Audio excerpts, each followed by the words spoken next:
Hello there, everybody, and welcome back to Circling Seattle Sports on Converge Media. Wow, that was a pretty good weekend. That was a pretty damn good weekend. You know, we have Friday when if you maybe you lived under a rock, you lived in seclusion, you lived in isolation on some island. But the Mariners have clinched their first playoff berth in 21 years, the entirety of my existence as a human being, basically. And the Reign on Saturday clinched the NWSL Shield, their first Shield since 2015, the third in club history. So it's been a pretty good weekend, in case you couldn't tell. The Seahawks won too, by the way, so that was nice. We can finally they've won 2 games now, but it's a good weekend all in all. There were some downsides to it, but I think, Belle, you'd agree with this. If we look at the grand scheme of things, everything was pretty solid, you know, across the 7 teams that we cover here.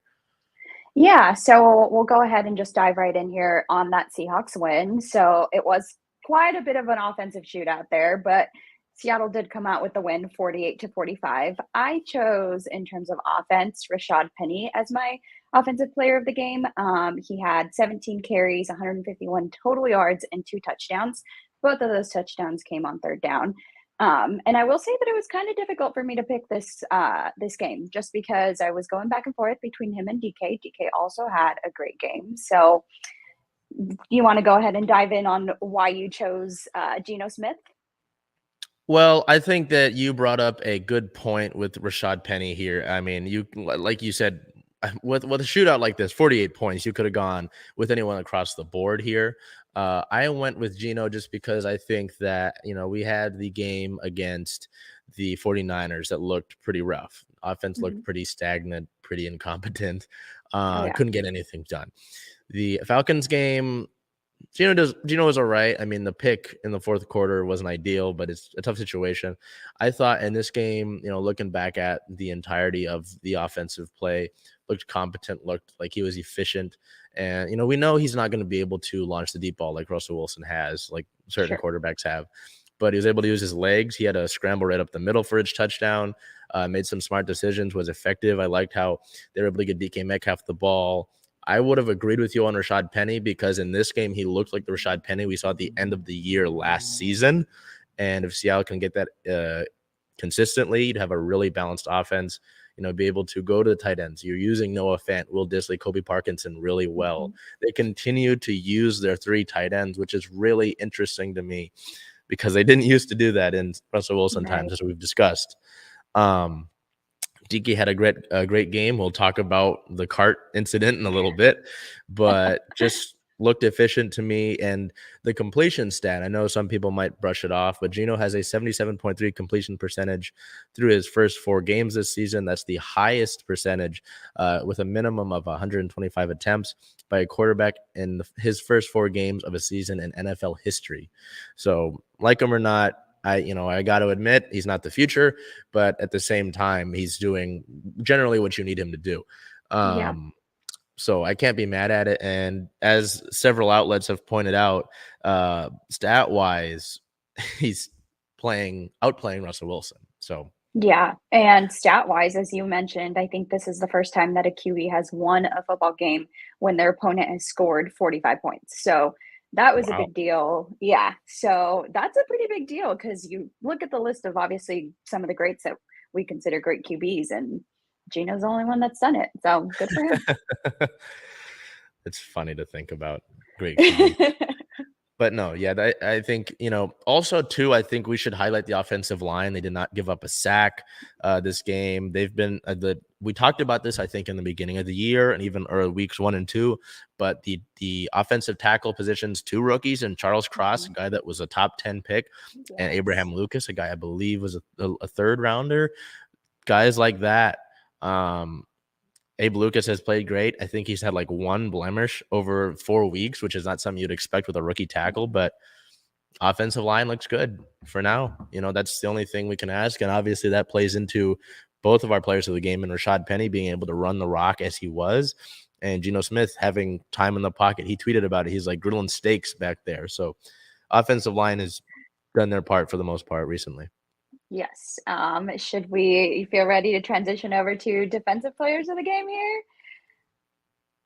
All right. So I'm going to sound like a broken record because this is, I think, the third week that I've picked him, but I went with Tariq Woolen again. He was 4 for 1 on tackles and assisted tackles and had that pick six touchdown that I think really gave them, and by them, the Seahawks, the lead that they needed. So if we take away the offensive points, I feel like that was really the turning point in the game. And that's what won them the game because, like we said, it was a shootout. So you take that away from them, we don't know where that leaves our Seahawks for the game. So that's a good point. I mean, that was pretty early into the second half as well. So like you said, kind of come out and continue to build that lead. And I think Cliff Averill said it in a comment under the pick that Woolen had last week against Atlanta. He says they come in bunches, and there's that case right there. I know that, we look at the grand scheme of this game, and 45 points isn't ideal.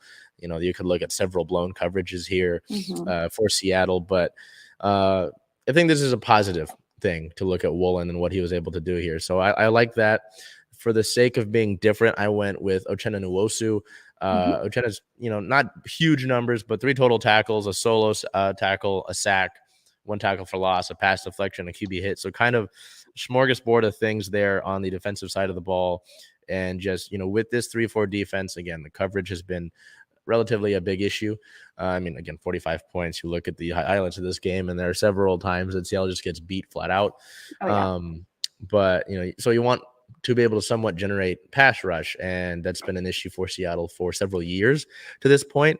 And to be able to see at least some decent contribution from their free agent signing, I appreciate that. And, I know he won NFC Defensive Player of the Week for week 1. So hoping to see more of that sort of continue throughout the season. But Woolen, it'll be really fun to watch him throughout the year. And I'm interested to see, once we get guys off of the inactive list, once we go over that in injury news, where he fits, because we've got a couple of veterans who have not been able to suit up yet. So I wonder if he's earned that playing time. So sure. That'll be interesting to see. And as you mentioned, some of our inactives lists, let's move on to our injury news here. So on September 28th, running back Travis Homer was placed on IR, missing at least the next 4 games. Corner Xavier Crawford signed off the practice squad to fill in that spot on the 53-man roster. Injury report against the Lions, questionable were corner Justin Coleman with a calf injury. He did not participate in practice. Joey Blount actually was a full participant in practice, but he was still inactive against Detroit. Some others on that list of inactives were Miles Adams, Artie Burns, Justin Coleman, Joey Blount, Phil Haynes, and Derek Young. Injuries against Detroit were linebacker Daryl Johnson left the game with an ankle injury, and he did not return. And not so much injury news, but we did see DK Metcalf get carted off during the game. Bathroom break. It was non-injury related. He needed to get off the field immediately, and so that's why the card came out. The clench walk wasn't going to work, he said. I believe him. I believe that fully. I'd never seen that, though, where he had to take the cart, because I think the story was that the bathroom was a long way away. And so they were like, we got a cart for you. So he kind of pulled a Paul Pierce there, even though Paul Pierce denies that. Oh, yeah. I don't know. That was – I was worried because you see the headline, DK Metcalf carted off in 4th quarter. Like, great. What else can we use? And I was like, he's fine. It was just a bathroom break. Like, I always wonder about that, though, right? Because, like, in a game, I'm like, what if you well, DK answers it there. So. Yeah. What a guy. Yeah. Moving on to some injury news in regard to the league. We all saw Tua Tagovailoa go down, and he suffered a head injury against the Bills in the first half. He stumbled multiple times coming off the field, comes back out in the second half, and plays the remainder of the game. He was cleared to come back. On the 30th, which was a Thursday night football game, quick return to the field. He was carted off with a head, neck, and back injuries. He was taken to a local medical center for further evaluation. And he was discharged from the hospital and I believe traveled back with the team. But the quarterback's first scans were negative. He flew back with the team in a neck brace and will get an MRI.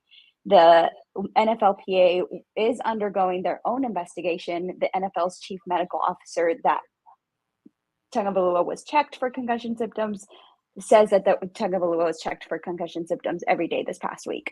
And then later, of course, they were pursuing legal action as the NFLPA investigates a decision for QB to play on Thursday Night Football. I believe there was already an investigation because of his return, so that didn't make things easy. And on October 1st, the neurologist that did clear him to come back would be fired by the NFLPA. And he was an independent doctor that was involved in the decision to clear him. I'm sure he received a lot of heat. I mean, what's your take here? Should we have even seen him come back after halftime of that? No. Just watching the video, I have to admit, I'm kind of with how thick the Mariners playoff race has been, and some others, like with the rain as well. I haven't kept up as much NFL news as I would like to. Obviously, I've got to manage my 3 football teams, which I've won 2 games out of the 3 this week. But yeah, I mean, reading the thing about the Buffalo game, I was like, okay, if it's a head thing, head and neck, we know with like Chris Carson, you don't want to mess with that. Ricardo Lockett. Obviously, those are different injuries than what happened with Tua. I believe the thing against Buffalo was like whiplash, but just seeing him stumble was bad. I'm like, that shouldn't have happened. And then especially considering that Miami came back to play on a Thursday after the Sunday game with that, if it was a Sunday, maybe that's a sell, but I tend to err on the side of caution regardless. But yeah, the Thursday game, I mean, Richard Sherman's talked about it with injuries, about not playing Thursdays at all. But yeah, watching the video of what happened on Thursday was pretty sickening just to see the reaction to that. Glad to see that they put out a statement that he's okay, but I would just not have him play for a week or 2. I mean, the Dolphins seem to have they've got good talent on that roster. If this had all not happened, I'm sure we'd be talking about how good the Dolphins are right now. But this is some pretty scary stuff. I think it was Emmanuel Acho. He's pretty former NFL player, been pretty active as an analyst in his non-playing career, has said that we know that we don't know a lot about the brain and how it functions.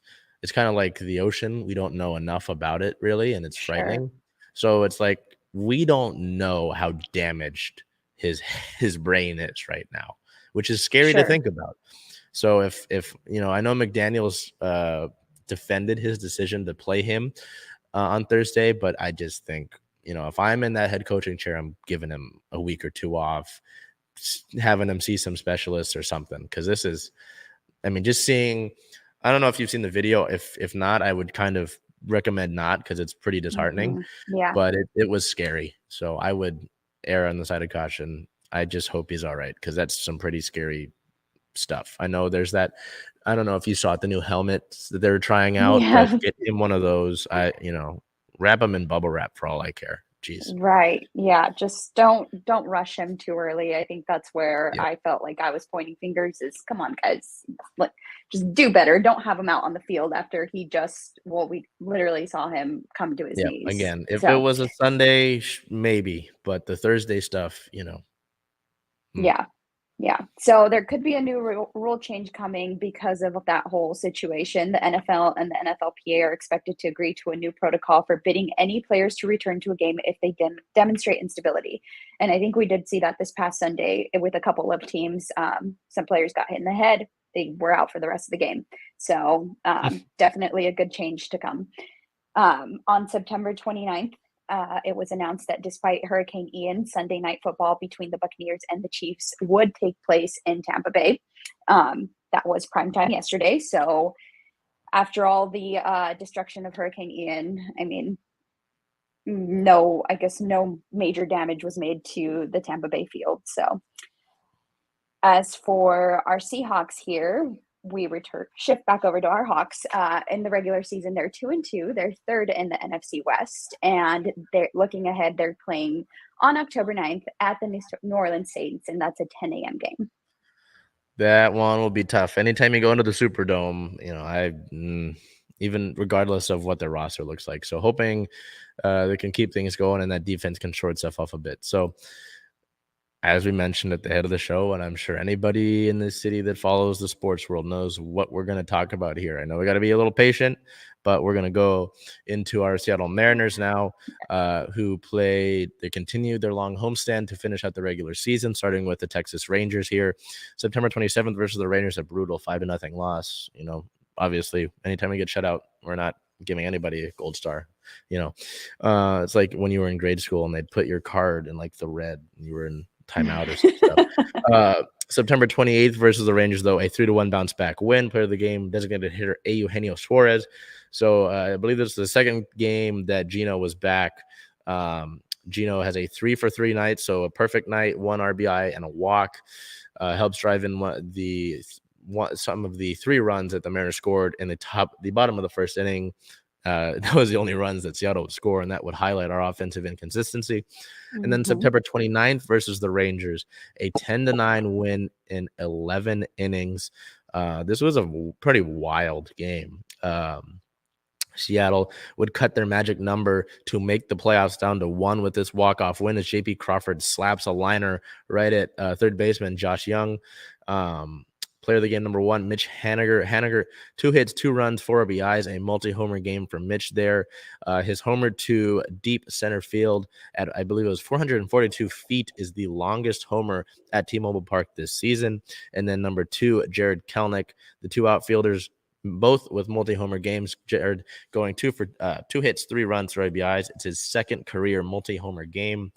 And this was a pretty wild one. I mean, just going over everything with this one. I believe you were on site for this. Sorry. They cut it down to 1, and I'm like, oh shoot, this sets up the Friday potential clinch date. It would have been Thursday if you would have swept the Rangers, but with that 27th loss, the closest they would have to do is Friday. And to set the stage for you, September 30th was Fan Appreciation Day. It's a Friday. They're wearing the Northwest green. Sold out crowd. I mean, I can't say enough about it, right? And so we go over to the Athletics series, September 30th versus the Oakland Athletics, a 2-1 win. The win would clinch the Mariners' first postseason berth in 21 years. Player of the game, there can't be anybody but Cal Raleigh. Raleigh comes in to pinch hit in the bottom of the ninth. It's like, I don't know if you ever did this, but when you're a child, you sit there in the backyard or whatever yard you got, or you're at the field at the park, and you come up with these scenarios. It's bottom of the ninth, 2 outs, it's a full count. Same exact thing for Raleigh. Full count, bottom of the ninth, 2 outs. I'm thinking, all right, if Cal doesn't do anything here, we're going into extra innings. That's okay. It's a walk-off homer in the bottom of the ninth off of the Hit It Here Cafe, up off the glass.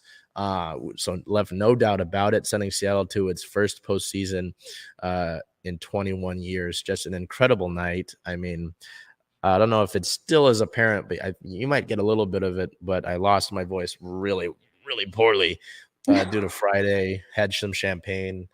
It was a mess. Had to clean that up. But I just can't say enough about it. I know we got 2 games to go over against Oakland there, but there's the headline. We looked at this a few weeks ago when the postseason odds were at 99.9%. I was feeling good. I have the screen capture where I'm sitting there smiling at you about it, and it's finally happened. So this was just the goal for the longest time, was to get this out of the way. It's like the boogeyman. You get him out of the way, and now you can achieve things. I know Mitch Henninger said it best. This was one goal, not the goal. Obviously, the goal is to win the World Series. That's dependent on your offensive consistency, in my opinion. But just to get it done is amazing. Just to have people, on the concourse just embrace each other. There was a guy running around shirtless, just so much emotion, and just relief that it finally happened, and that was the thing about this ride was obviously last year was a lot of fun, but you're playing with like a ragtag team. You weren't quite there with your roster. No Julio, no Geno, no Luis Castillo. And now this year you look at those guys, you've got that talent, you've got that roster, and they clinched it technically. And Julio's still on the IL, supposed to come back today, by the way. I don't know. I think, I want to do a piece with some of our Converge Media family and Circling Seattle Sports family on what ending the drought means. I know, talk about the big Mariners fan, talked about working at the ballpark, before, a lot of this success with Converge selling peanuts, so I want to get that done, get that worked on, but just pretty special, pretty damn special. Still the opportunity that the Mariners can host some playoff games here at T-Mobile Park in the wild card round. But, we've, with that, I think that's a good segue actually to the rest of the series and why that's getting closer. But Bell was there, press box and locker room for this celebration. So I got to hand it off to you. I got to hear what this was like, and on the field, when they were on the field, whether it was Scott's voice crack, opening with calling. I think when he came back out on the field, he just simply said big dumper. That's all he said in the beginning. Just take us through what you saw and the emotions of probably one of the best nights of my life. I mean, just even starting with the beginning of the night and being in the press box, it sounded a lot more electric. You could hear every clap. You could hear everyone in the audience participating in everything. And it was just awesome. Cal came to bat and, there was I was nervous and I was anxious, but I was also kind of relaxed because I knew that Cal has lived up to some big moments here. And I really did feel like he could do it. And so when Kate from Lookout Landing, we rejoiced in the moment together. She had asked Kelly from the press box actually before the game if we knew cheering wasn't allowed in the press box, but she asked if we could cry, if that was okay. So tears definitely. I remember just like watching the ball, as you said, just go way far, and all I could do was just hold on to her arm like this is the moment, it's happening. And then we both just started tearing up. So I can only imagine what it was for you. I mean, I've got it here somewhere. We can figure this out. If you give me some time, I can pull the video up. I'll work on that right now. All right. Yeah. So it was a big moment. I was completely unprepared, I will be honest. Kate and I went downstairs. We knew that we were about to possibly get some interviews from these guys who were celebrating, but we waited there for a couple minutes and they were in the clubhouse and all you hear is pop, pop, pop, pop, pop, and cheering because they were spraying champagne on each other. And it was chaotic, but in a good way. It was nice to see them celebrating this big moment. Nobody was free of champagne. If you were dry in the clubhouse, somebody was for sure going to come make sure to get you sprayed. So yeah, it was exciting, and it was exciting to see them all just celebrate this with each other. So yeah, definitely enjoyed the moment. It was funny to see. It's not an MP4 file, so I can't show it. But it's on social media, so I'll make sure to reshare it. But and I'm glad I brought a really old camcorder to record it, because sometimes how loud the building gets doesn't translate as well on the phone. You can catch it a little bit there, and it was pretty amazing. My mom actually got the entirety of the walk. You can see Cal do it. It was pretty special to have my parents there too, just because of my dad instilling the love of baseball, and just because he's got this thing where some people who have been watching baseball for a long time just know as soon as the ball hits a bat that it's gone. He knew instantly. He knew. Oh, that's amazing. It was. Yeah, I just the emotion of everything, and just kind of the relief. The Sunday Times, Seattle Times paper has a commemorative, like a poster, but it's just part of the paper. It says drought dumper. So live Lions. One of our photographers brought one of those down, so I got to get that framed, and we'll keep that. But yeah, I mean, So we're going to get as much as my money can prevail. And if, anybody with that knows me wants me to get one for them, just Venmo me or whatever. But we're going to get all these goddamn playoff shirts.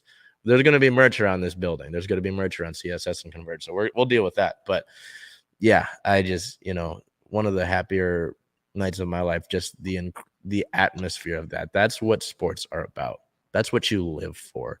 We talked about this before. I've made fun of Nick Licata, a former Seattle Council member, who said sports have no cultural value. You drop someone inside of that ballpark on Friday and tell me that. Definitely. And I mean, for some people, they might think that this is it, right? We're going to the playoffs. That's it. But what are we still playing for? So, yes. Okay. Good thing getting me on track. I'd sit there and get too sentimental. So we'll look at the remaining Oakland series here. So, well, first of all, after you've clinched, now you're still in the race for the first overall wild card spot. There's still things that need to be done there in terms of if Seattle wants to be able to host wild cards games this upcoming weekend, the 7th through possibly the 9th. So all of the wild card spots are filled up, whether it's the three teams are obviously Seattle, Toronto, and then Tampa Bay. All of those teams have secured a wild card spot. So the first overall wild card team will host at minimum 2 games, possibly 3, depending on how the series goes. It's best of 3. But the second overall wildcard goes to play the first wildcard team, and the last wildcard team goes to play Cleveland in Cleveland. So if the Mariners want that first overall wildcard, they need to. This is from last night. Toronto needs to go 1-2 and Seattle 4-0, or Toronto needs to go 0-3 and Seattle 3-1 or 4-0. If Seattle goes 3-1, the worst possible seeding that they will have is the second overall wildcard. So you need to do really good here against the Detroit Tigers, the 6th worst team by record in Major League Baseball. Just to look at the remaining schedule for those 3 wildcard teams, obviously Detroit's going to come here for 4 games, 2 of them being played tomorrow on Tuesday. Toronto goes to Baltimore for 3, which Baltimore just eliminated, but they've got a really good ball club, and it would be nice for them to play some spoiler. And Tampa Bay goes to Boston. Now, Boston just got humiliated by Toronto, so I'm sure Boston doesn't want to continue that trend. So just so you know, basically, we need Toronto can't win more than 1 game over the next 3, and Seattle needs to probably win out if they want to host games at T-Mobile Park. So there is that. But we'll recap you on the rest of the Oakland series. October 1st, following that magical night versus the Athletics, a 5-1 win as pitcher Luis Castillo is our player of the game. 6 innings pitched, only 2 hits allowed, 1 earned run, and 8 strikeouts on the day. And then October 2nd, really an ugly showing against the Athletics on Sunday, a 10-3 loss. Player of the game left fielder Jesse Winker, 1 hit, 1 run, 3 RBIs, and a walk. Winker's 3-run homer in the bottom of the 9th gives Seattle its only runs, and I would really like for Winker to be able to turn things on as the rest of the season and postseason continues on. But overall, I mean, this is all you need to care about. That's great. But as Bell mentioned, it's a relief to get in, but at its potential, at its strength, at even 3/4 of their strength, the Mariners are a dangerous team because of their pitching and their defense. What the main variant is, the main variable, is their offense. We look at these past week of games, we see 0 runs in game 1 against the Rangers, 3 against the Rangers in game 2, 10 in game 3, 2 against the Athletics, 5, 3. You're not getting enough from your offense. Obviously, Julio Rodriguez is out. Cal Raleigh is still playing. That's the thing, is Cal Raleigh's playing through an injury, and he hit that walk-off. Mitch Henninger had a really down September. So you need guys to be able to find that switch and turn things on. Having Julio back, I'm sure, will help. I can only imagine what Julio will do in his first postseason. But your offensive consistency is something we've preached since May. We've talked about this since May. So that's still an issue, and that's whether that's a coaching thing, whether that's players not being able to be coached, the marine layer, the shift, all of that sort of thing. It's if you want to be able to play. Because I'll tell you this, I don't know if I talked to you about it or someone else, but we look at the American League playoff pool. The only team that I'm really for sure worried about, the only team I'm really quivering in my boots about is Houston, because you played Houston horribly this year. The Yankees, you beat the Yankees in the 2 series. You played them this year. Tampa Bay, you played them early on in the season, and you played them poorly, but that's early on in the season before you started to click. Toronto, you beat Toronto here. Cleveland, you played pretty well. Let's see, am I missing anybody else? Nope. New York, Houston, Cleveland, Tampa Bay, Toronto. Yeah. So we'll get to players of the game here. I went with Mitch Henninger, who famously last offseason said, let's end this expletive drought. And so he's done that. I know he mentioned he had a bad September, but the past week was pretty solid. 18 plate appearances, 6 hits, 3 runs, 1 double, 2 homers, 5 RBIs, 13 total bases, 2 free trips to first base with 2 walks, 333 batting average, a 381 on base percentage, a 722 slugging, and a 1.103 OPS. As I mentioned, with Henninger, slow September till the end there in these past 7 days, you're going to need him because we know what kind of offense he can bring. So I need you to be able to find some consistency, find some rhythm, because a lot of the time Mitch has talked about how he loves being here, how he wants to end that drought, and they've done that now. So it's like, all right, let's keep it rolling. Right. You went with Mr. Gilbert and his goatee. I do not blame you, but let's talk about the decision after an incredible outing on that September 30th start. Right. And it really was just his composure in that game because it was such a huge game. They were trying to clinch a playoff berth. And I remember thinking in that game that I was actually hoping that Baltimore won because I definitely wanted just the clinching of the playoff berth to be in the Mariners' hands. But Gilbert did a great job. I don't think I've seen many times that I've been in the press box pitchers be in for 8 innings. So he pitched 8 innings, had 3 hits allowed, 1 earned run, 2 walks, 4 strikeouts, and just a quality start. He gave up 1 scoring run early, but after that just completely shut them out. And yeah, I think he did great. And like I said, in such a big game that would clinch a playoff berth. So that's why I went with what I'm calling him Goatee Gilbert. I think it works. I don't know how long he'll keep it, but I think works for now. Yeah, I think it works for now. Kind of starting to look, he's doing his best Randy Johnson impression, and I'm not going to be mad at that. So I respect that choice. That's a really solid choice. So we'll look over to some injury-related news. Oh boy, Kraken stuff's happening on my email. Need that to stop until we get to that section.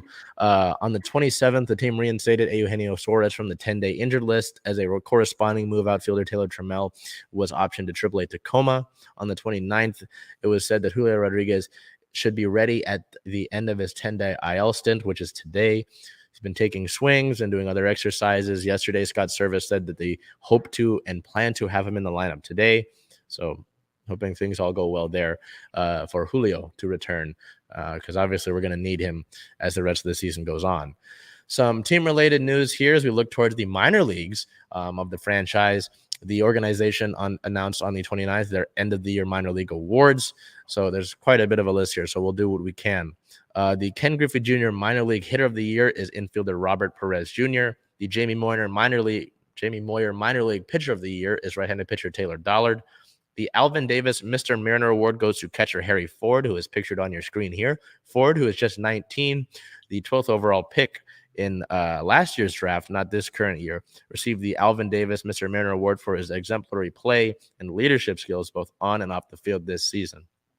I'll say really quickly, you're going to want to remember the name Harry Ford, not the actor, but Harry Ford. When they drafted him, his listed positions, just take this in: catcher, okay, and center field. That's very different. He's got a really great skill set, a lot of talent, a lot of power, but also a lot of speed. So keep your eye out for Harry Ford, please. We'll get back to it. The Edgar Martinez Dominate the Zone Hitter Award goes to outfielder Jack Larson and outfielder Cade Marlowe. Larson, a 27-year-old, received the Martinez Dominate the Hitter Award Dominate the Zone Hitter Award for the second consecutive season after being recognized as one of the best hitters in the organization that embodied the control the zone philosophy, instilling a team approach at the plate instead of an individual approach. The Dominate the Zone Pitcher Award goes to right-handed pitcher Isaiah Campbell. The Dan Wilson Minor League Community Service Award goes to infielder Trent Tingelstad. Tingelstad, a 24-year-old, was honored for his individual effort in the Everett community over the course of the past season. He teamed up with the Boys and Girls Club of Snohomish County with their badges for baseball clinic this past summer. The camp created safe opportunities for youth in need to develop valuable life skills, build character, and learn how to make choices for their future. The Dave Henderson Award for Minor League Staff Member of the Year goes to AA manager Colin Cowgill. So mouthful there, but I would not be surprised to see some of the guys like Marlowe, Perez, and Harry Ford all up with the big league club at some point down the line. On the 30th, some roster moves were made. Catcher Brian O'Keefe was selected from AAA Tacoma as Kurt Casale was placed on the paternity list, so congratulations to Kurt. And right-handed pitcher Phillips Valdez was designated for assignment. On the 2nd of the month of October, the Mariners promoted Justin Hollander to their executive vice president and general manager of baseball operations. Hollander becomes the 10th general manager in Mariners history.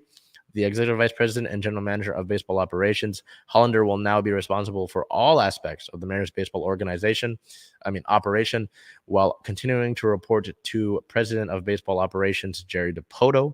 And a quote from Dipoto says, Justin has been an integral part of our baseball ops leadership group and a wonderful partner to me throughout our time together. His passion, intelligence, people skills, and creativity show up every day. Moving forward, the Mariners are simply a better organization with Justin in his role.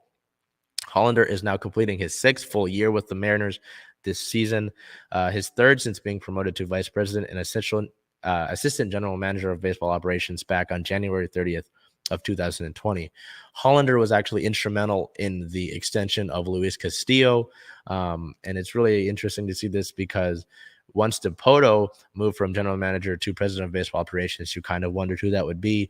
And just in hearing from Scott Service and Jerry Dipoto, it seemed like Hollander was going to be the guy for a long time. A pretty easy option there. So not mad at any of that. All of it's relatively just like you're just kind of jubilant because of the game on the 30th. You kind of get the boogeyman out of the way. You can stop hearing from your friends who are, fake fans. Oh, they're doing this again this year. All the people, all the fans who couldn't make it through this drought, all the Mariners. It's a year to the day where Kyle Seager played his last game as a Mariner. Mm-hmm. A few days ago, I think it was a week ago, actually, Felix Hernandez pitched his last game. So guys like that, all the Mariners who couldn't help end the drought, just really awesome to see that. And I hope that in some capacity, Felix or Kyle Seager get to be a part of that. It would have been nice if we had those home games for sure, so they could come out and do first pitches or something, but pretty special. So wrapping that up, the Mariners, we're going to get to see this nice playoff logo on the screen here. Looking ahead, the Mariners have an 87-71 record, sitting obviously at second in the AL West. They're currently at second in the AL wild card, 2.5 games behind Toronto for first place, a game and a half ahead of Tampa Bay. So they're for sure scheduled to end out the regular season. October 3rd versus the Tigers at 6:40. That is tonight. Bel Garcia and Matt Bermudez will be on hand for that. October 4th versus the Tigers. This is really odd to me because it's a doubleheader, right? 2 games will be played tomorrow. The only listed time for one of them is 3:10, which is like the middle of the day. Usually you split doubleheaders with a morning game and a night game, right? So that confuses me. We'll figure out how that's all going to go. And then October 5th, the last game of the regular season, is a 1:10 p.m. start. So looking at the wild card, it's going to be this weekend, best of 3, October 7th, 8th, and possibly 9th if needed, versus and or at an AL wildcard team to be determined. If the Mariners have to go to Toronto, the vaccine requirement to enter the country has been lifted, so Robbie Ray can pitch in Toronto. But you're hoping that you can host, obviously, but for sure playing the 7th and 8th. T-Mobile Park will be hosting watch parties if the Mariners do play on the road, so it'll be on the eye for that. I'm sure I'll be at that if they are on the road, but man, just take a minute, look at that logo. How nice. How sweet. Right. Anyway, you can pause it if you want to.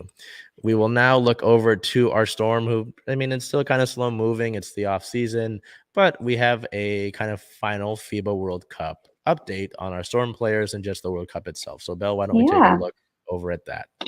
We'll start with a Storm great, Lauren Jackson, whose final game for Australia could not have been scripted much better, as the 41-year-old scored an incredible 30 points to lead Australia to the World Cup bronze with a 95-65 win over Canada. So congratulations to Lauren Jackson. In other news, the United States took home its 4th straight World Cup gold, cruising past China 83-61, the largest margin of victory in a World Cup gold final. It was also the United States' 30th straight World Cup win, setting a new winning streak record in World Cup play. So congratulations to the team. But we also had other players still playing. Stephanie Talbot wrapped up a solid World Cup with an impressive performance in the game, once again coming close to a triple-double with 16 points, 8 rebounds, and 8 assists. And Ezi Magbagor added 5 points for the Aussies. A pair of Storm players were members of the World Cup All-Star 5 as the top 5 players in the tournament. Of course, Brianna Stewart from the United States and Stephanie Talbot from Australia.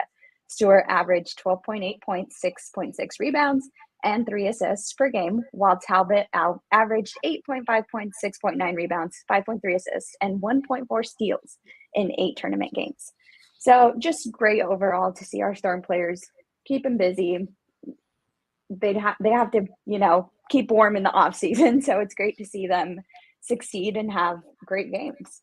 Get some hardware. Yeah, the thing about Lauren Jackson, I mean, that's just incredible to put out a performance like that in a World Cup where people didn't even, I mean, she was retired. Coming out of retirement surprise, having her here in Seattle. I'm sure you remember that when she came out for one of the last games for Sioux. I just stunned. I don't expect much less from Stewie, and what Stewie does. Yeah. But to see Talbot and Magbagor also represent their national team is pretty cool as well. So, yeah, I'm really interested to see once the offseason kind of truly starts with the WNBA.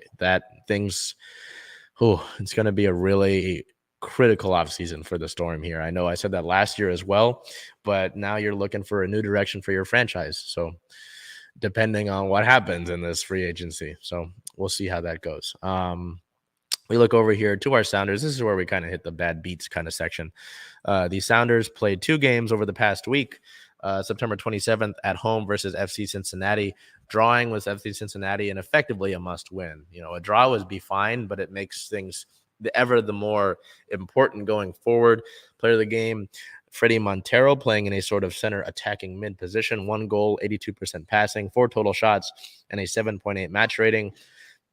Freddie scores his 76th career goal in a Sounders uniform, the most ever in the MLS era, and draws the game up so that Seattle actually has that opportunity to have a draw.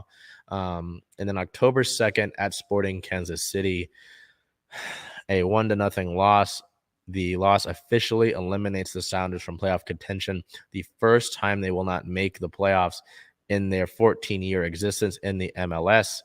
The club's 13-year run was the second longest active streak across the 5 major men's professional sports leagues, behind only the Pittsburgh Penguins' current streak of 16 seasons.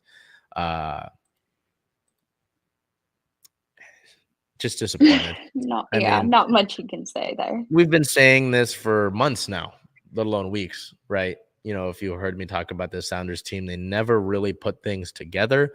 I know it was really interesting. A quote from Captain Nico Ladero after the loss was basically, there are hundreds of ways. I'll get the official quote, but he did not seem really pleased. It just seemed like generally there was frustration within, and that makes a lot of sense. But yeah, just overall, it was a really disappointing way to look at things, the way that it all played out. Ladero said there are many mistakes that happen at the player level, the coaches level, and at the club level. CCL covered up many of these mistakes, but what happened will hopefully help us recover from these things. Really, really interesting.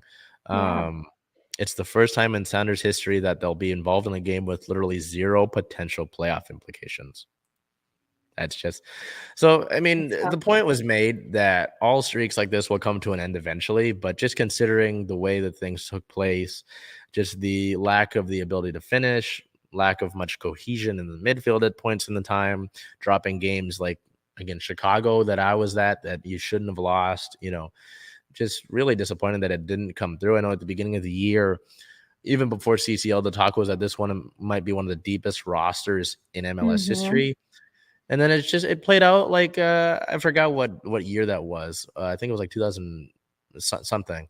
The Eagles put this roster together, and it was like, is this the best? Are they going to win the Super Bowl? And then they fluttered out. It doesn't matter if you can't build the chemistry and all that, but you can only put together so many pieces and have them gel together. At some point, just because you're the best, you've got so much talent doesn't mean you're going to work together as a team as well. So, yeah, just really disappointing to see all this happen. But I mean, I kind of feel like we knew this was coming. I feel like this was sort of an inevitability. You would have needed to win out, and you would have needed outside help, and you didn't get either of those things. So just really disappointing. I mean, we'll look back at the season next week, but overall, just disappointed. That's how I can put things. I mean, do you have any thoughts on that streak ending and the way that this played out? Because obviously, again, we've seen this kind of taking place over the last few months. I don't think we anticipated it at the beginning. I know everything started off on a high. I mean, Rusnak signing, and then, of course, CCL championships. And then recently in the coming weeks, it was like every single time that we talked about Sounders, it was, this game is a must win. This game is a must win. And I think we would come back the week after and still be kind of disappointed because they'd either draw or lose. And so I think mentally we were preparing ourselves, but it doesn't make it any easier. It's still like you said, streaks end, but it's still a tough pill to swallow. So hopefully they rework things and come back better. Yeah, I mean, that's kind of all you can hope for, is that you're able to look at these mistakes and just build from it. There's nothing now you can do about it. So, yeah, we clung on to the mathematical possibility for a while there, but, in injury-related news, on the 27th, Raul Ruidiaz was hurt while on international duty. A Salvadorian defender fell on Ruidiaz's ankle. Ruidiaz attempted to play through it, but had to ask for a substitute before the 10th minute of the match even started. So, disappointing all around. Tough week. There is still one game to be played. The Sounders sit at a 12-win, 17-loss, 4-draw record. They're 11th in the Western Conference at 40 points. Their next matchup, the final game of the MLS regular season, is at home, thankfully. October 9th versus the San Jose Earthquakes with a 2 p.m. Pacific time start time. Hopefully, Seattle can end things on a more positive note. Speaking of positive notes, the Kraken, be it preseason or not, are 4-0 in their exhibition matches so far. Belle, why don't we take a look at that past week in games? Let's do it. September 26th was the first preseason game. That was a 3-0 win. Our player of the game there was Matty Beniers with 1 goal, 1 point, a 2 ± 6 total shots. On the 27th, once again, they would win 3-0 against the Calgary Flames. Player of the game there is our goaltender Magnus Hellberg with 15 total saves, 100% save percentage, 15 even strength saves, and 1 power play save. On the 29th, at the Vancouver Canucks, it was another win, a much tighter win, 4-3 in OT. Player of the game there is Will Borgen, 2 assists, 2 points, 3 ± 5 total shots on goal. And then again against the Vancouver Canucks on October 1st was a much more secure win here, 4-0. Yanni Gord is our player of the game with 2 goals, 1 assist, 3 points, 1 hit, and 1 block. And we have another player of the game for this one, Alex Wenberg, with 1 goal, 2 assists, 3 points, and 2 takeaways. So, 4-0 in the preseason, that's not bad. I know some people don't care for preseason, but this is promising. I think, we talked about with the preseason for the Seahawks, it was obviously there are some position battles that need to be talked about and a new regime of sorts with Russell Wilson gone. With this preseason, the importance is the fact that, last year watching training camp, it was much like guys were just kind of figuring things out, how to play with each other, how to really be together, and just didn't look like a team, really. They were less physical in camp, and it showed in games. In this preseason, they're much more physical. That was by design. And it's really interesting. You talk about, not caring for preseason. A lot of these teams are rolling out young guys to see how they do, rookies, guys with roster bubble kind of players. And the Kraken have been rolling out their veterans to an extent. You see the last game you mentioned, Yanni Gordon, Alex Wenberg, Matty Beniers taking player of the game in that September 26th matchup. Magnus Hellberg, who has now unfortunately been claimed off of waivers by Ottawa. Taking play of the game there. Just kind of a mix, trying to see what guys can give them. And inevitably, just like with the NFL, you're going to have to cut that roster down. Now, unlike the NFL, the Kraken can send people down to different levels, AHL, send them back to their development leagues and all that after they've drafted them. And so that's what a bunch of them have done. And we'll get to that in a minute here. But I think what's really important is that the chemistry is really being built on the power play, on the new penalty kill, adding the different guys like Burakovsky and Bjorkstrand and getting them really well integrated. Seeing Matty Beniers continue to play well, continue to impress, getting some solid minutes out of Shane Wright. It's been really interesting to see all of these different guys get their respective minutes, sort of show up in their own way, but all building towards a more complete Kraken team, looking better as a unit, looking better on the specialty teams units, and just showing a little bit more potential than what we saw throughout the entirety of last season. There were sparks last season.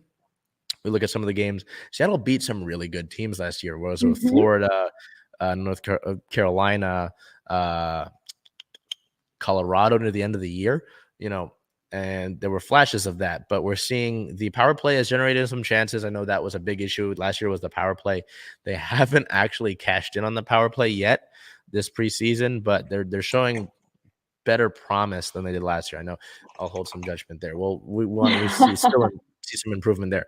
The penalty kill has been perfect. Seattle was relatively poor on the penalty kill last year. The goalkeeping has looked, outside of the overtime game against Vancouver, you see that 3 shutouts. So the goalkeeping's been really solid, whether that's goalkeeper coach Steve Briere or something else, or just Philip Grubauer locking back in, Hellberg having good games, Martin Jones playing really well as a signing while Chris Driedger returns from injury. I think it's all positive. I really think it's all positive. Obviously, I don't expect this to fully carry over into the regular season. I don't expect them to come out night one and just start this hot streak. But again, like I said in the offseason, with the additions of Burakovsky, Bjorkstrand, adding other guys like Kempney, Schultz, I fully expect you to win more games this year and potentially push for a playoff spot as opposed to sitting in the basement of the Pacific Division. I think overall, to take all of my words and compress them and compact them, I think these are good signs through 4 games. I know you got 2 left, but I think these are solid signs for your 2022 regular season.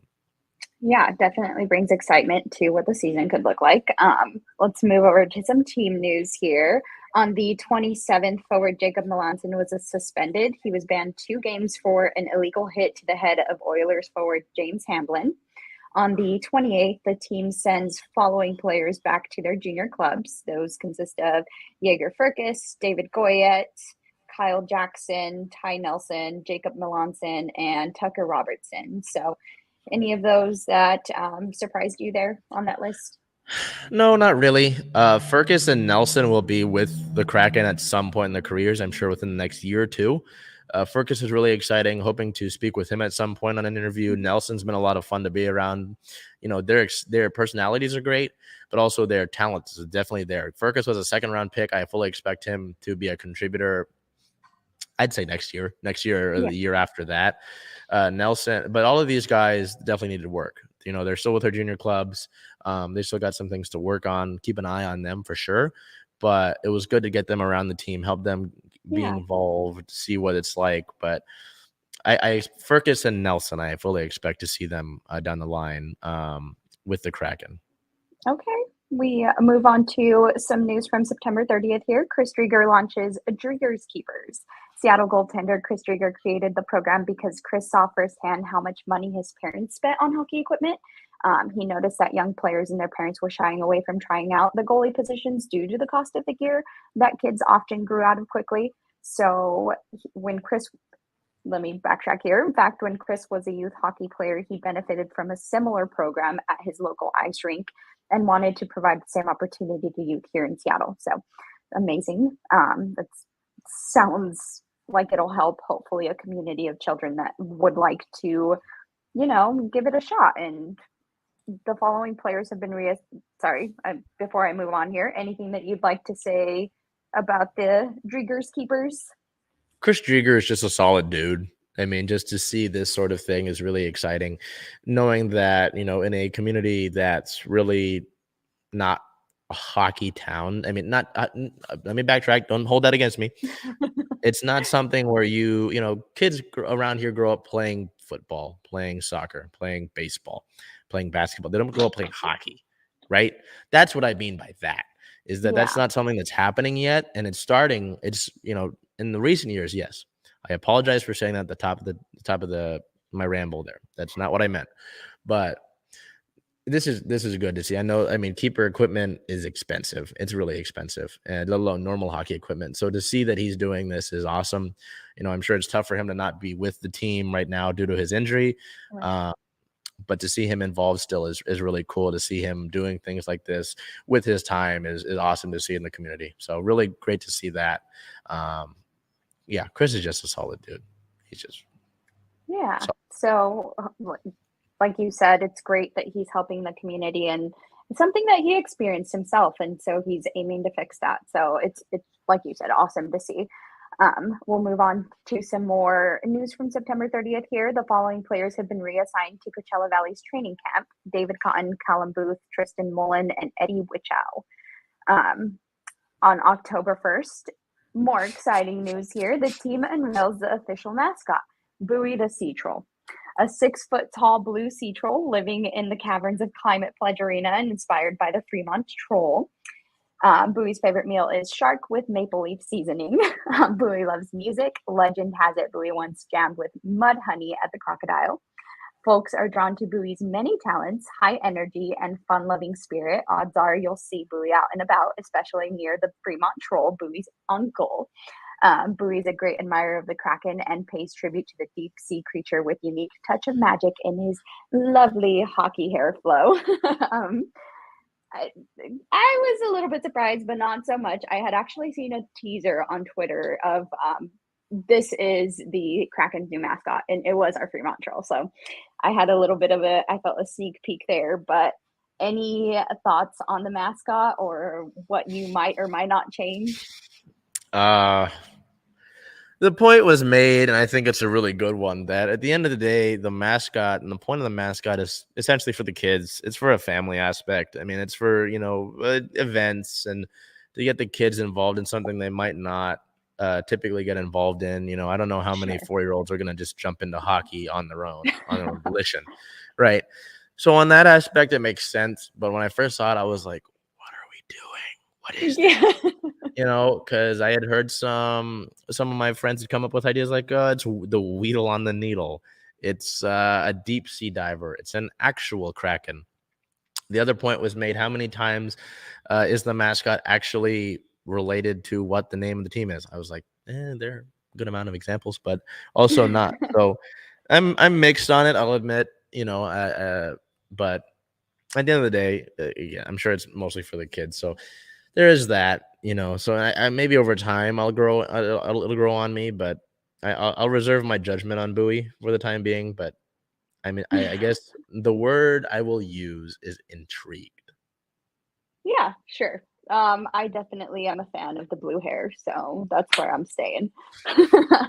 On October 2nd, the following players have been reassigned to Coachella Valley's training camp: Luke Henman, Ty Carti, Bill Petman, Petro Sapala, Matt Tennyson, Jimmy Schultz.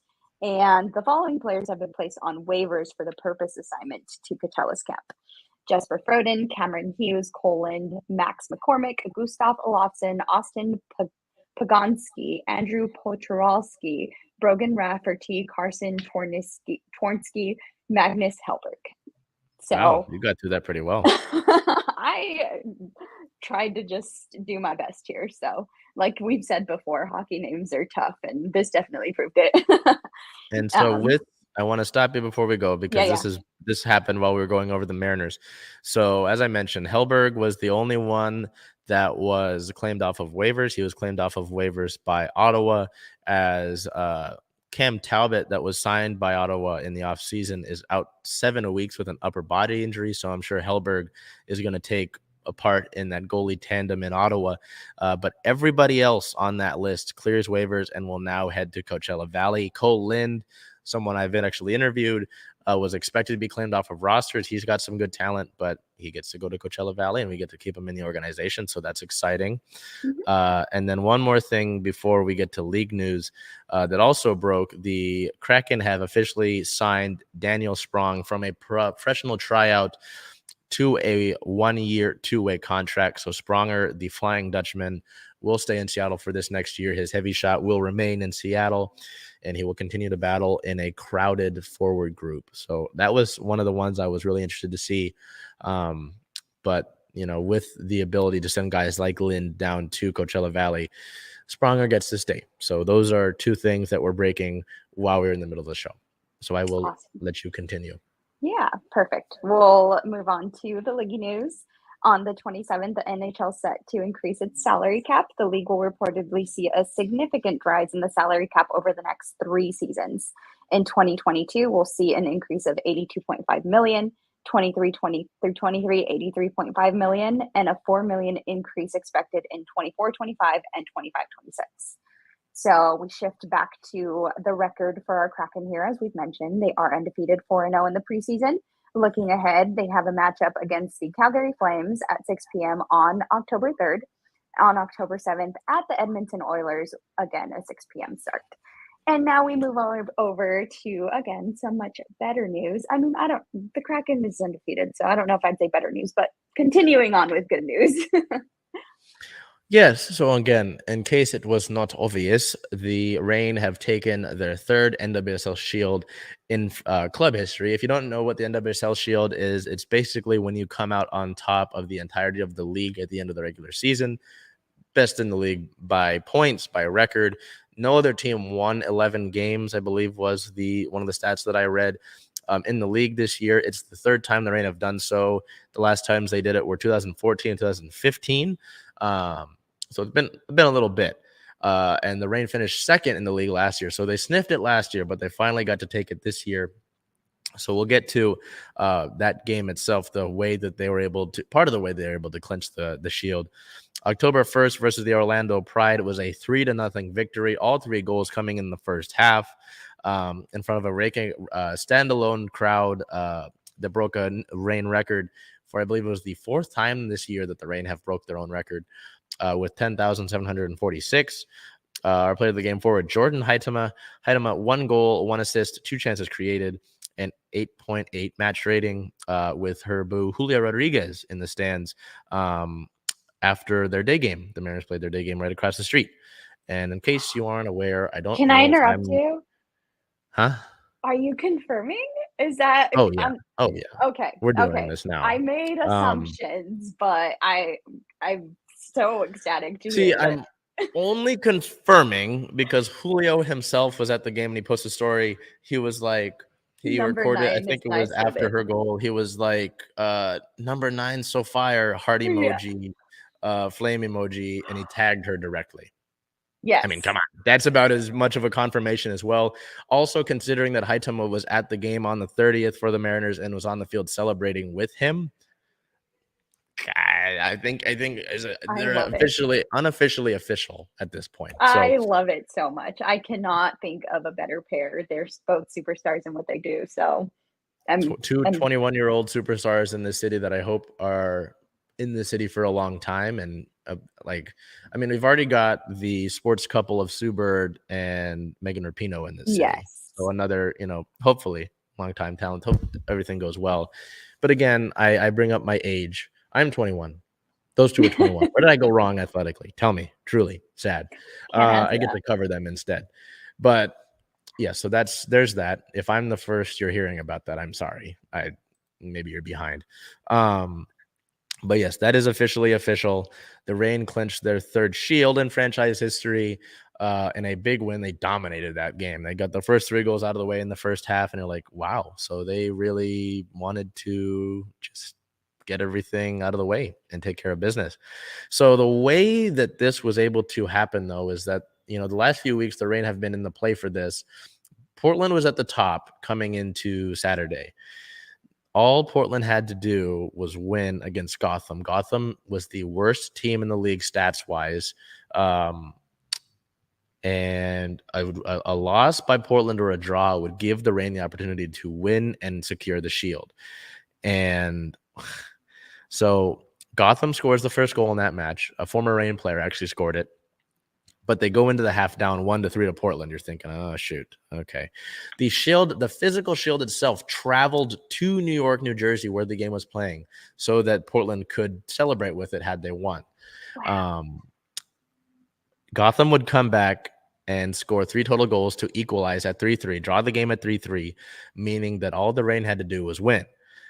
Gotham's 3 goals in that match were a third of their total goals all season, which is it was so they did us a big favor. So if you want to thank Gotham, thank them. Also, Sue Bird is a part owner in Gotham. So again, but pretty incredible. So the Reign took care of business. They win their Shield. They get a bye week. They don't have to play now from this day, 20 days. They don't play till October 23rd.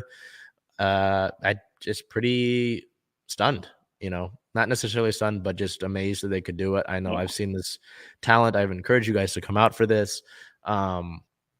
Just really incredible to see the veteran players like Rapinoe, like Fishlock, like Lou Barnes, Sofia Huerta be able to celebrate an accomplishment like this. And we look at back the OGs, Barnes, Fishlock, and Rapinoe, just to be able to still be here, still contributing. Rapinoe's on maybe the form of her club career. Barnes and Fishlock still contributing. Fishlock winning MVP last year. I can't say enough about the Reign. I really can't. I know that, we're going to call on some of our local outlets. Obviously the big news for a lot of people is the Mariners. And don't get me wrong. You know how I feel about my Mariners. But this is right up there with that, So to see that the local outlets, nothing, and if anything, it's small, it's disappointing. Do better. I've been doing this for 2 years now, effectively, and I've had no trouble, with all of them, especially the Reign. So catch up, truly. But yeah, really, just really special to see that and to see the way that this group has grown over the years. Some of the wins they've had, like 2-0 against Houston on the road, going 3-0 on that road trip before this Orlando win, the 3-2 comeback win over Angel City on the road. I think they've got what it takes. I truly do. But again, all things have to come together. I thought that to an extent last year when they hosted Washington in the semifinal round and they got stunned by Washington. So you got to be able to play your game.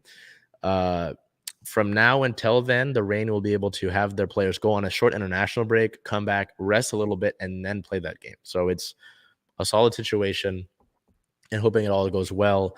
And we'll get to potential matches for that and all that. Injury news against the Pride, luckily, well, not luckily, but it was the same injury report we've seen for a little bit here. The only out players were the ones with season-ending injuries, and Angelina, Tobin Heath, Sinclair Miramontes, Jody Elkekel, all with their season-ending injuries. So it was basically a full group for the Reign, as full as it could be considering those injuries. The pre-match honored Quinn and Sofia Huerta for hitting their respective regular season appearance records, but also the person that hit 100 regular season appearances in this game was Megan Rapinoe. On the first, Rapinoe reached 100 career NWSL regular season appearances. In those 100 matches now, Rapinoe has scored 47 goals, notched 22 assists in that time frame. So congratulations to Megan there. Again, on the form of her life, just incredible. I think in about her first 4 matches this year, no goals, no assists. In the last 9 matches, she scored or assisted or both in 8 of them. So she's been a really consistent figure, been really prominent in. I'm really sure she's motivated to get this title. So with that being said, we will look ahead to potentials. Again, this doesn't happen until the 23rd. The Reigns did an 11-win, 4-loss, 7-draw record. They are first in the NWSL at 40 points, first in the table, a bye until October 23rd. So playoffs at Lumen Field, October 23rd versus either the Houston Dash or Kansas City Current. The winner of that match, which takes place on October 16th, will come here to Seattle to play the Reign at 4:30 p.m. Pacific time. If the Reign win that game, they will head to Washington, D.C. at Audi Field to play the NWSL title, something that they have never won. Even when they won the NWSL Shield in 2014, 2015, they lost both times to FC Kansas City. So hoping to be able to look back at it there. But at this point, we're going to be able to wait a little bit for our Reign news, and I'm sure we'll keep up on our internationals. But now we look over to our Seattle Stars of the Week to wrap up the show. And I think Bell's choice makes a lot of sense. We look over at the big dumper himself, Cal Raleigh, in this nice photo of him staring down his walk-off. Bell, why don't you tell me about it? Tell me about the selection of Cal here. It obviously makes sense, but I want to know your insight on why you selected the catcher. After hearing what you just said, too, I could have done better. I didn't want to choose groups again. I know you went ahead and did that, and I felt like I wanted to give it to one person, and now I'm kind of regretting that because I definitely could have gone your way as well, and that would have made all the sense in the world. But I went with Cal Raleigh, our thicky mantle, because, well, yeah, just coming into the game, he's been playing injured. He has a hurt finger, and just being able to hit that walk-off homer for us was a big deal. And in that moment, it was just huge. And I'm so proud of him for being able to do that and not having to make us wait one more game to clinch that playoff place. So that was nice to get that logic out of the way. We've talked about it throughout the year. To have his development, to have him grow as he has been incredible. Has been really huge to the success of this ball club. I believe his 26 home run, the walk-off, actually is the most in franchise history in a season by a catcher, passing Mike Zunino. He's still growing, and I think he can win the Silver Slugger Award at catcher. We'll see. But Cal's been great, and to just know that he's going to just continue to get better, can't ask for much more. As you can see here with the odd display of caps that I've got on, and as Bell mentioned, I went with both. I can't pick. I mean, to see the 21-year-old drought end, and to see the Reign win their first Shield, in their first year in Lumen Field, coming off of a year where they were disappointed in the result in the semifinal loss to Washington, all of the stuff that took place over the course of the year, I had to go with both. I love them both very much. Again, this looks I know it looks stupid. We're going to deal with it. But just to have them both accomplish that and to be the ones on top in this city, the Seahawks are currently playing their way through. I doubt they make the playoffs. Mariners are in the playoffs. The Sounders missed the playoffs. The Storm went to the playoffs. Kraken hoping to make the playoffs. Seawolves went to the championship. Things over the past year have not been bad for us. Mm-hmm. So just really grateful to be able to cover both of those teams and the runs that they're on. And hopefully they keep going for quite a while here. And maybe I can keep wearing my hats like this. So all in all, some really special moments over the past week. I know that I expressed some salt over it, but to have Belle be able to experience that celebration was really cool, and I said this before, not only to her, but our buddy Kate at Lookout Landing. I'm really proud of the movements, growth and strides that Belle has taken, not only as, writing in the press box, enjoying the ice cream up there, but also just what she's been able to do as our co-host here. It's a special moment. But next year when they do it, I'll be there. So you can. Yes, we'll trade off for sure. We'll see about that. When they win the World Series this year, I'll take it. Sorry. Okay. But no, really. So to be able to do this all has been great. Had a great weekend. So with that being said, we will wrap things up. I'd already kind of went over everything for the past week, so I'm not going to do it again until we see, like Curtis said, and a big thank you to Curtis behind all the wires and the screens back there and helping us get this set up. Can't believe we're in October. It feels really weird, so we're getting into the spooky month. We'll see you next week on Monday, the 10th of October. We'll know about the extent of the Mariners' continued postseason run. Mm-hmm. Have some more playoff merch, I'm sure. But until we see you next week, do whatever you can to make today a great day.